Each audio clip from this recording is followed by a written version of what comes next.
Justice is never given, it is rejected, and this struggle must be continuous, for freedom is never a final fact, but a continuing evolving process to higher and higher levels of human, social, economic, political and religious relationship. A community is democratic only when the humblest and weakest person can enjoy the highest civil, economic, and social rights that the biggest and most powerful possess. In every truth, the beneficiaries of a system cannot be expected to destroy it. If someone tried to deprive you of your rights, you got to resist it. You got to resent it. You got to fight against it. Justice is never given, it is exacted. Salvation for a race, nation or class must come from within. Freedom is never granted, it is earned. Patriotism has no appeal to us, justice has. Party has no weight with us, principle has. Loyalty is meaningless, it depends on what one is loyal to. We must develop good demonstrations, deceive the world is used to build dramatic affairs. They think in terms of hundreds of thousands and millions and billions. Billions of dollars are appropriated at the twinkling of an eye. Nothing little counts. Gibbs is greater than Lincoln. Gibbs is the spokesman of the great struggling working class of all races, nationalities, creeds, stages.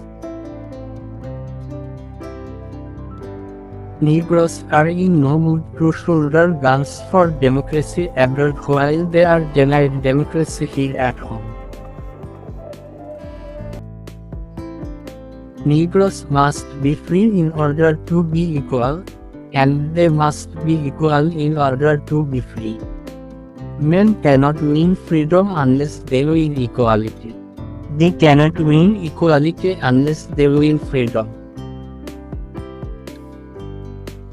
Since almost all Negroes are workers, live on wages, and suffer from the high cost of food, clothing and shelter, it is obvious that the Republican and Democratic parties are opposite to their interests. I don't ever remember a single day of hopelessness. I knew from the history of the labor movement, especially of the black people, that it was an undertaking of great trial. That live or die, I had to stick with it, and we had to win.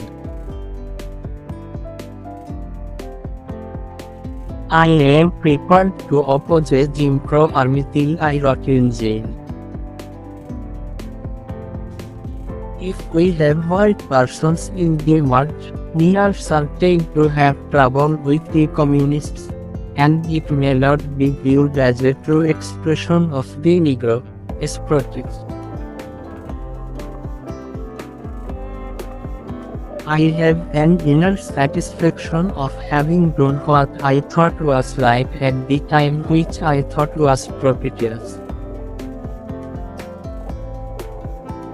We seek the right to play our part in advancing the cause of national defense and national unity. But certainly, there can be no true national unity where 1/10 of the population is denied their basic rights as American citizens. The Negro was a political football between his former slave master and northern political adventurers.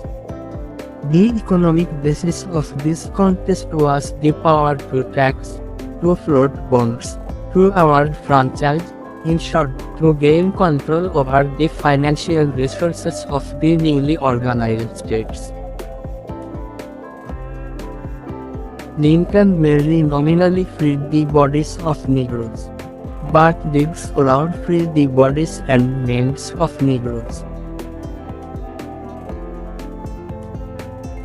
I personally pledge myself to openly counsel, aid, and abet youth, both black and white, to quarantine any Jim Crow conscription system. Lincoln was the spokesman of the rising capitalist class of the North, who viewed the emancipation of Negro slaves as indispensable to the development and triumvirate of the manufacturers and bankers of the industrial North, East and West over the slave holder of the South.